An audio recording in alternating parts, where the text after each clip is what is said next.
Hey everyone, thank you for being here today. So, I hope your day's going well. I got some flowers from my Valentine. We're coming up on Valentine's Day. Let me know if you're excited. But I actually got to get two bunches of flowers, which was really nice. And I'm going to have three different size jars to put them in. I have a really big vase. I have a mason jar, and then I have a much smaller vase that I got at Dollar Tree a long time ago. So you might hear my cat in the background. Anyways, I'm going to cut them to size and I am separating them into three sections. That way each section has pretty much the same flowers. There were a couple of flowers. There was one rose, so that went in one vase, and there was one set of, oh my goodness, I think it's iris or lily. Yeah, one of the, I think it's a lily. Anyways, there was only, I think, one or two of those. So one of the jars, I mean, they all kind of look a little bit different, but not too different. Most of them have all the purple and the yellow, those flowers. So they all kind of look like they came together. And I'm going to decorate them around the kitchen and my pantry and in the laundry room. I don't have really any decor in the laundry room, so I wanted to put some flowers there. But I love using flowers for decor, especially during the springtime. I'm so excited to decorate for spring because I have a lot of ideas that I want to use with greenery and flowers. So that would be super exciting. And then in the summer, I actually plant my own flower seeds. So hopefully I'll have a lot of flowers this year that we can use throughout the summer to decorate. But I'm so glad y'all are here today. I hope you enjoyed the video. I'm going to be doing this for a little bit. I also have some dishes to wash because I'm going to make my iced coffee soon. I'm going to be baking some cupcakes for Valentine's. They're strawberry flavored and I got some pink sprinkles. Did I already say we have some cleaning? I know I said I had dishes, but we have some cleaning to do. So this is kind of like a Sunday reset, but just really cozy, calm vibes. So I hope you'll enjoy it, and we're just gonna get straight into it. And I have some really nice romantic music in the background as I'll be doing my homemaking. So if you're around the house doing your homemaking too, I hope you get some things done while you watch today's video.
This combo smells so good for Valentine's, and it's the Persil Intense Fresh and then the Downy April Fresh. They smell so good together. You'll be smelling like a flower.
So we're gonna make these cupcakes. All you need is a thing of cake mix. You could do any flavor, but I picked out strawberry because it's pink, so it will give us those Valentine's vibes.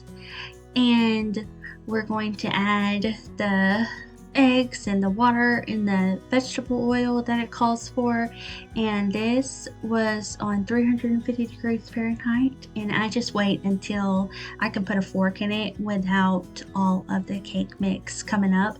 So I could only find one of my cupcake pans, so I used that for 6 of the cupcakes, and then I used a bread loaf pan for the rest of the um, bake. What do you call this? um, I don't know, the cake dough. I saw a video not too long ago where the person said, I wish there was a way to find cupcake mix. And it is funny, but I can see why someone would think that there was a cupcake mix, because we call cupcakes cupcakes and we call cakes cakes, but it's all the same mix, y'all, if you've ever had that question. So I've got some Betty Crocker pink sprinkles I'm going to put on top of there just to make it even more Valentine's. And I found these cupcake liners at Walmart, and they were only like $1.29, and there was two different ones. So there was the stripes with the heart on the bottom, and then there was a red cupcake liner with the XOXO. So super cute and just a fun way to bring in the holidays without spending a lot of money. All right, I hope you enjoyed today's video, and I might see you back here tomorrow. Who knows? I've actually posted this one today, and it was supposed to go up tomorrow, but I was just feeling like going ahead and uploading it. So I will see you when I see you. I hope you have a good day. Bye.